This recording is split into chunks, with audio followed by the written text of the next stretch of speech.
Just because you've been raised in a pastor's home doesn't mean your life is going to be perfect. Kaden went through a series of trials in his childhood, but those trials have now brought him to greater places than he could have ever imagined. Hi, my name is Kaden Matchett, and I'm the youth pastor at our Glendale campus, and today I'm going to be sharing with you my testimony. When I was in 8th grade, me and my family, we moved from Kansas City, Missouri, and we moved to Northwest Indiana, right outside of Chicago.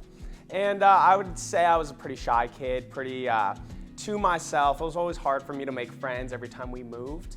And I was real nervous, real insecure. So what I did is I really lowered my standards and lowered my values, and I did whatever I could to just make friends and to pretty much please people. So I got involved in the wrong crowd. I was drinking, I was smoking, I was doing drugs, I was sneaking out. I was basically everything that you're not supposed to do as a pastor's kid, I did. Pretty much everything you're supposed to do, just as like in general, I wanted to do. I was just in a state of my life where I just wanted to rebel against God. I didn't want anything to do with church. Even though I grew up in the church, even though my parents loved God and they were pastors, I didn't want anything to do with it. And it wasn't until my senior year where I messed up big time. I got in big trouble. I got grounded, the worst I've ever been grounded. My mom still jokes, and she'll say I'm still not ungrounded to this day.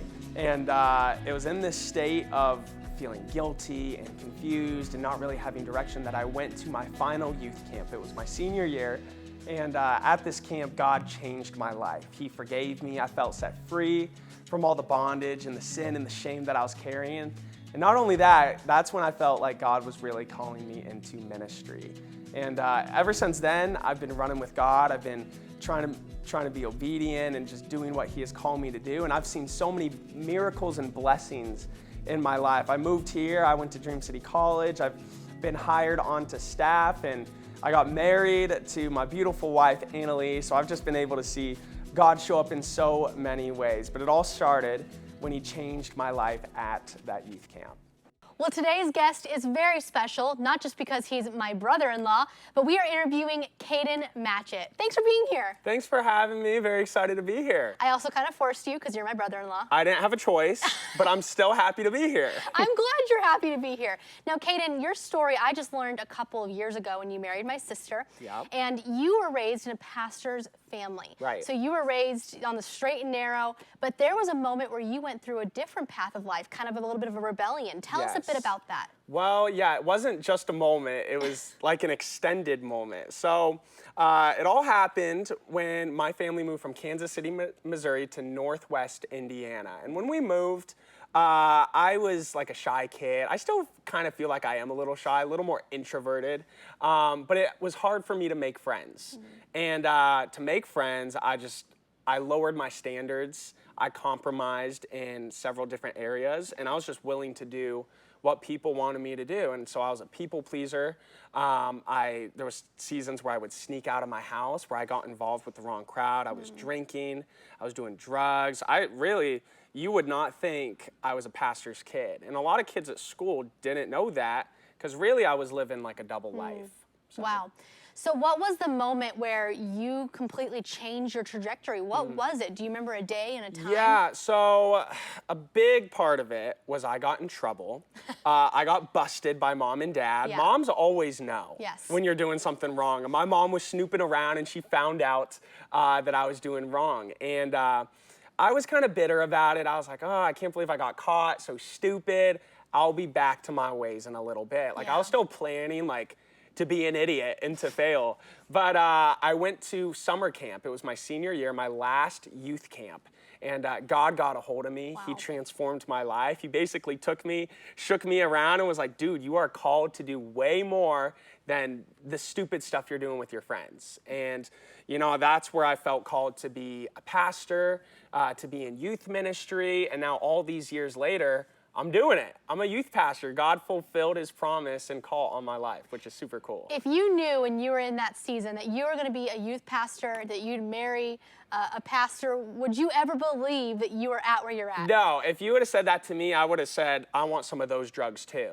Because like the way I was living, I was like, there's no way God is going to want me back in the church. Like when I was a kid, I was like, maybe I'll be a pastor, maybe I'll be in church. Yeah. But once I started messing up, I'm like, there's no way God would want to take me back. But he took me back. Yeah. He really loved me, really cared for me, gave me opportunities to grow. There was a lot of consequences for my mistakes and my actions, but Yeah. he gave me opportunity to overcome and to really enter into what he called me to be. Yeah, and so you're a youth pastor, and Yeah. I'm sure you have a lot of students who have a similar story. Right. I mean, this isn't an uncommon story in young people. So Yeah. how do you use your testimony to inspire your students? Yeah, well, really, I'm very open and honest about my testimony. I like for things to be out there rather than like hiding in the back. Right. Because then, you know, a kid hears it and they're like, ooh, Pastor Kaden did this. He used to do that. I let it all out there.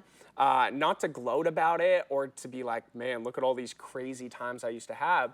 But I use them to say, man, if God could rescue me, he can do it for you too. And we deal with a lot of broken kids that are coming from, you know, juvenile detention centers, kids that are coming from broken homes and broken families, kids that are struggling with things similar that I did with, you know, alcohol and drugs and the party scene and stuff like that. Yeah. So those kids, when I share my story with them, they're able to know, hey, if God did it for Pastor Kaden, Yeah. he can do it for me too. Now, Kaden, were you in church when you were going through that season? Yeah. Oh, I totally was. I was, like I said earlier, just living a double life. Right. And at church, I was one person. And at school, I was someone totally different. Yeah. And my sisters didn't know what I was doing. My parents, they knew some stuff for when I would get in trouble, but my pastors didn't know. My friends didn't know.